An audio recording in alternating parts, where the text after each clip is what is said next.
Viewers and subscribers, you're welcome back again. This is still BVI Channel 1.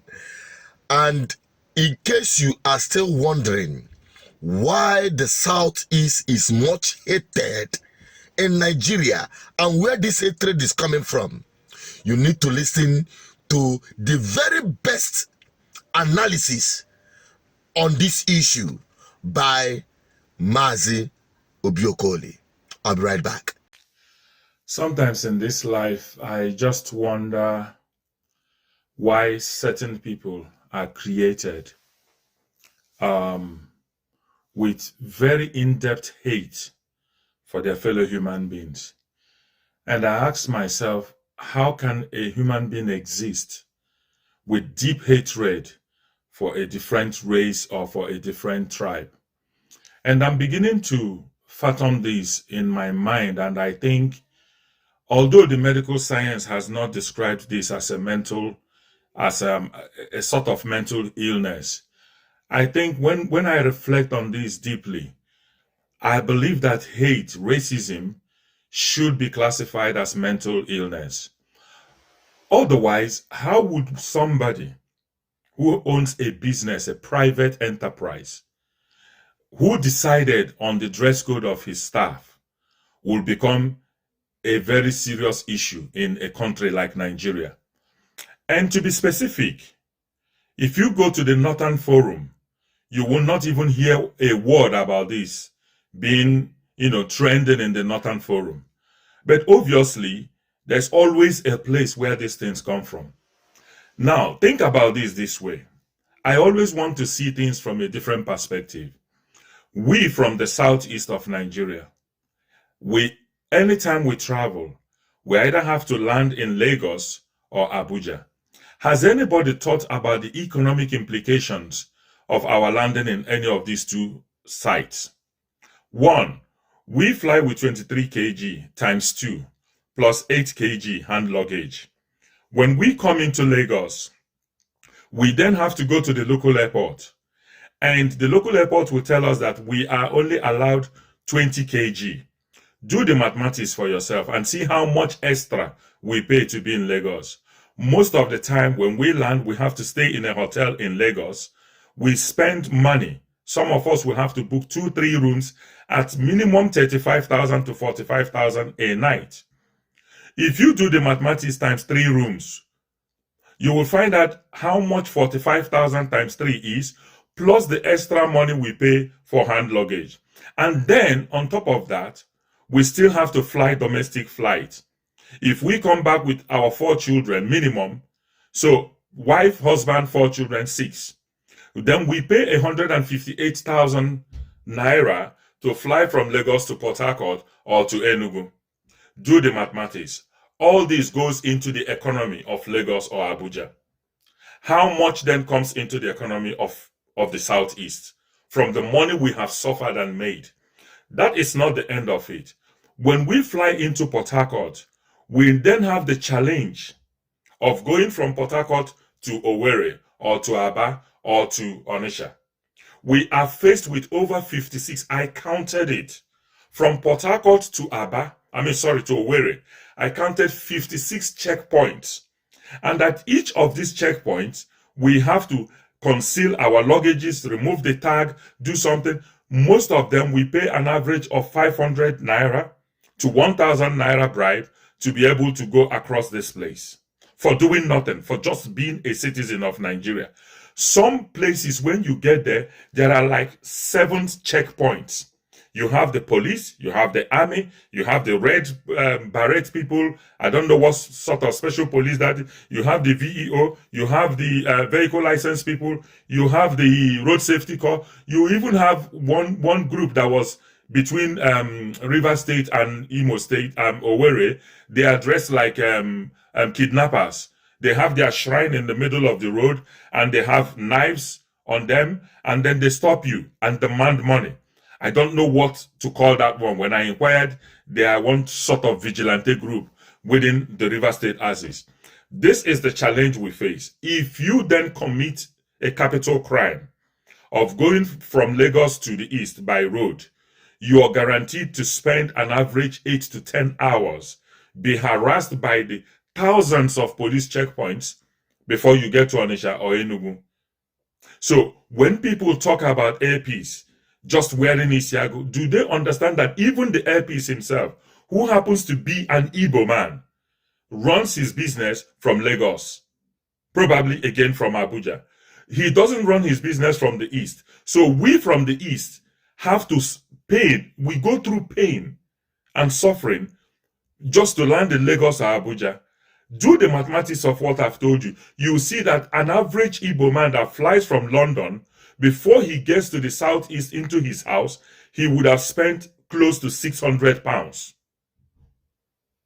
just to fly into Nigeria and get into his house. So when these hate people, when these haters and these bigots talk on people like Reno and all the rest of them, talk rubbish about Isiago, let us be very careful, because the pain that we go through in the southeast, none of you go through it. You do not understand our pain. Good. You heard it from him. And that is the simple fact. And the question is, what are the Southeast political leaders, especially the Abuja politicians, doing about this? What are they doing genuinely to address these things? And yet, you want an average Igbo man to believe in Nigeria, despite the fact they have done everything possible to show their one Nigerianness. But you know what? Nigeria had never, up to today, since after that genocidal war ended in 1970, had never showed any sign of accepting the Igbo man as part of Nigeria. Up to today, Igbo land is still being occupied like a conquered territory. Just like you say, just go on the street, travel between Owerri and River State, or between Onitsha to Port Harcourt. The number of checkpoints, you will not see that in the terrorist ravaged north in Nigeria. You will not see that kind of checkpoint there. You will not. All Nigeria is interested is in using the blood of an Igbo man to, keep grinding the machine of this inworkable British colonial contraption. Because if that is not the case, why would they keep Igbo forcefully in Nigeria if they don't want them to be truly part of Nigeria, or treat Igbos as Nigerians? No, you don't treat them. Yet, you will be the first to hang them for trying to secede from Nigeria. And people will say it is not just marginalization. It is a systematic conspiracy to keep an Igbo man down. And you know what? The entire Nigerian people are the victims of what is happening to an Igbo man in Nigeria. Because what an Igbo man represents is equity, fairness, justice. And that is what is deprived of Nigeria. And that is the truth. Check it anywhere. It is the ordinary Nigerians that will continue to suffer the wickedness meted on an average Igbo man in Nigeria. You may not understand it, but time will tell. The Southeast political class need to do more, and that is why good governance, GGM, will continue being on their ass to sit them up, to do the needful. Fix Igbo land, fix our homeland, make it work. In Kendi Nigeria na ema anide, in Kadi na emeji onwa anide kwaze. Nilo kanuno. Our biggest problem is from the east, because we don't have sincere people who are ready to do the needful. And that is why I keep admonishing the Biafran enthusiast, the Biafran nationalists, I don't want to call it agitators, to spring up and take leadership position in Igbo land. That is the only time we can truly, actually fight for our freedom.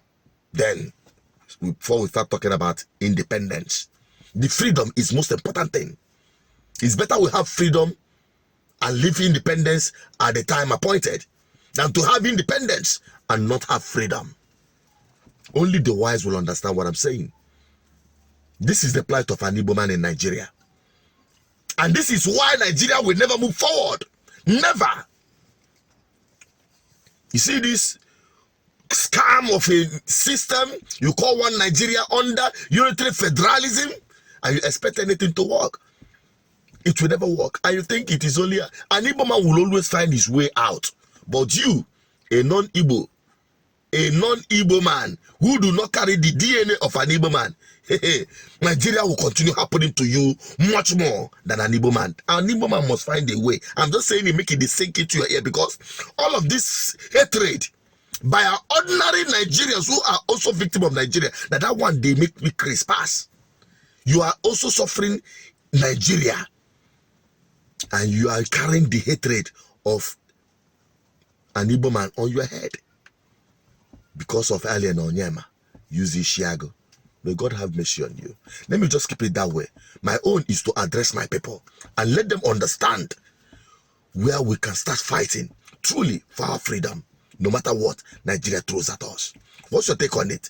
Help me share this video and extend my gratitude to Mazi Okoli for putting out this insight.